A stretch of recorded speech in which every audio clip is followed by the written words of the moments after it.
Bonjour et bienvenue dans cette nouvelle vidéo. Aujourd'hui, c'est un format très spécial de vidéo que je vais faire, c'est le budget abonné à la loupe. Donc c'est un concept que je vais mettre en place.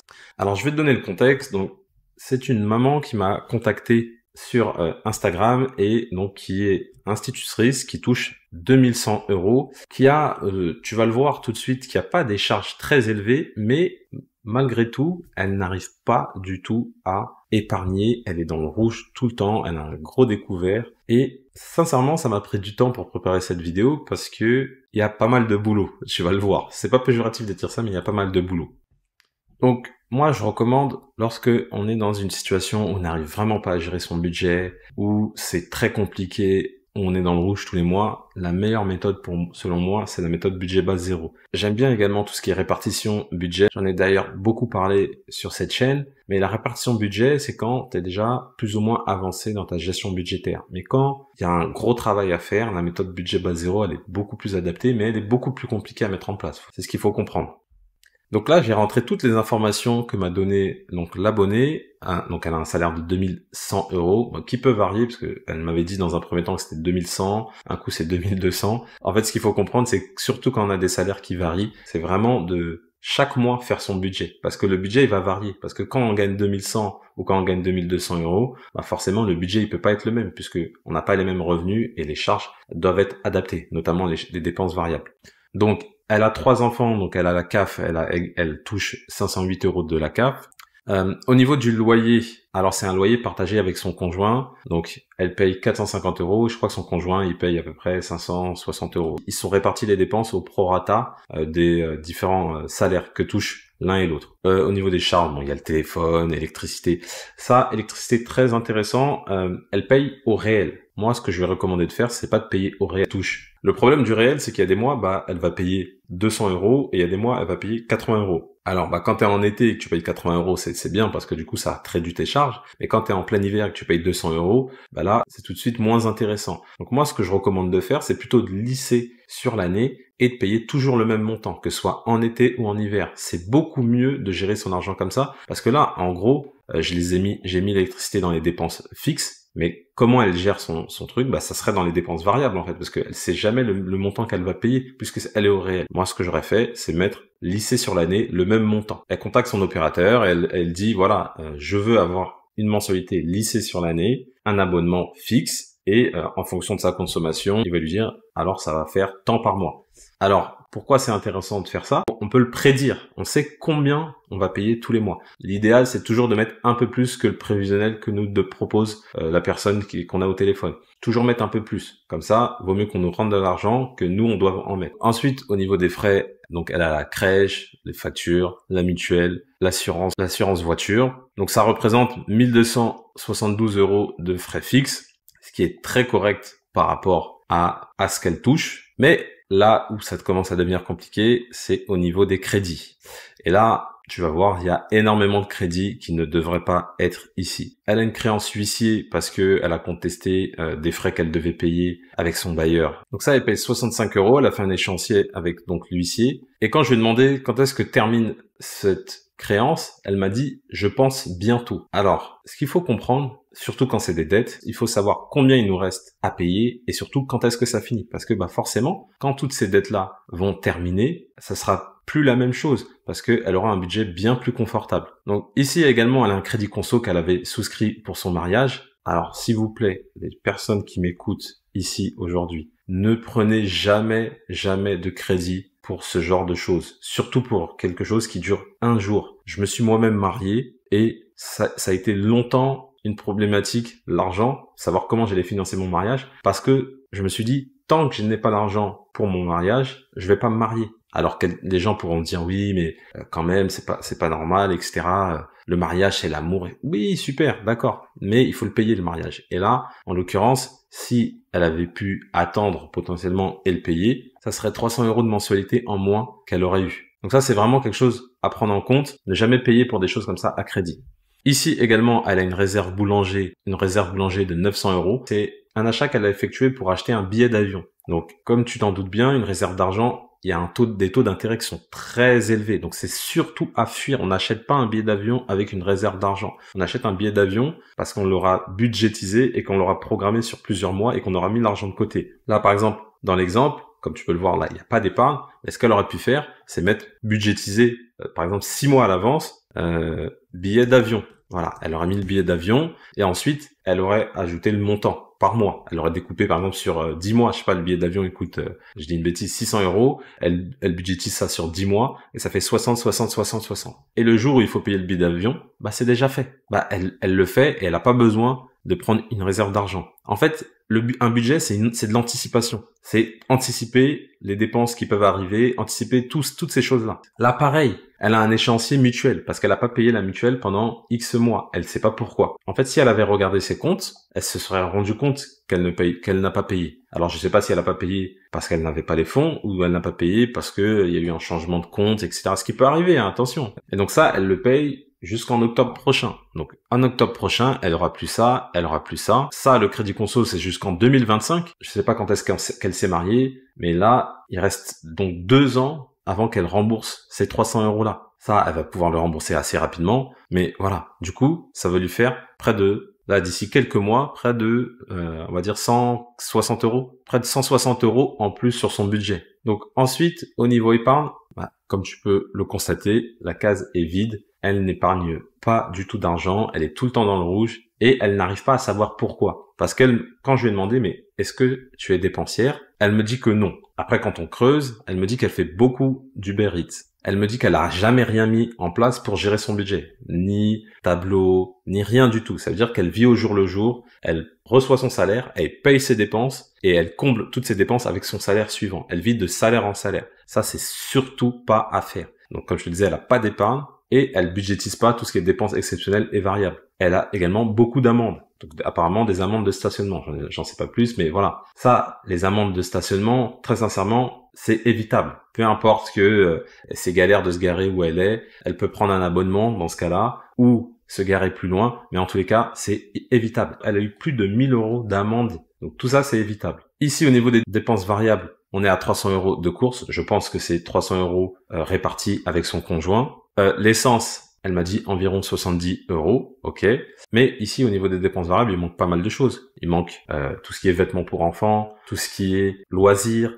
Toutes ces choses-là, elles sont pas budgétisées. Ici, elle a eu pas mal de dépenses. Là, je les note plus parce que à partir de décembre, elle les aura plus. Mais tout ce qui est frais dentaires. Mais en fait, tous ces frais dentaires-là qu'elle a eu, elle aurait dû les payer les frais dentaires, non pas avec son salaire, mais avec son épargne de précaution. En fait, ce qu'il faut comprendre, c'est que c'est un mécanisme à avoir. Soit tu es dans un cercle vertueux, soit tu es dans un cercle vicieux. En gros, soit tu as de l'épargne de précaution et tu peux payer par exemple tout ce qui est dépenses exceptionnelles et du coup après tu reconstitues ton épargne de précaution et après quand il y a une dépense exceptionnelle, tu peux la payer. Ou soit tu es à l'inverse, t'es dans j'essaye de gérer mon budget, j'ai pas d'épargne de précaution, ensuite je reçois une dépense exceptionnelle, donc je peux pas la payer, donc ça creuse mon découvert, ça creuse mon budget. Ensuite, il faut que j'attende mon salaire prochain pour combler ce découvert, mais entre-temps, je reçois encore une dépense exceptionnelle et du coup, je suis encore dans le rouge et c'est un cercle vicieux. Donc, comme tu as pu le comprendre, le cas numéro 1 où tu as l'épargne de précaution et tu vas payer tes dépenses exceptionnelles avec, il est beaucoup plus safe, t'es beaucoup plus tranquille comme ça. Lorsque moi je creuse son budget, on voit qu'elle a un solde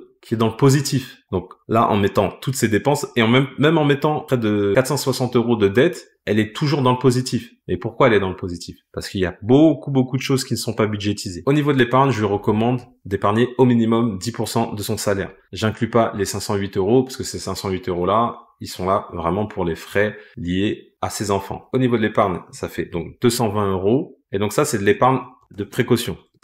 Donc 220 €. Et il reste encore 387 € à budgétiser. Je vais par exemple mettre tout ce qui est frais enfants. Donc les enfants, voilà, il y a plein de frais, les habits, changer d'équipement, meubles, etc. Enfin, il y a plein de frais qui interviennent tous les mois. Donc ça, il faut le budgétiser. Donc on va mettre sur les 387 €, on va mettre par exemple 150 € par mois.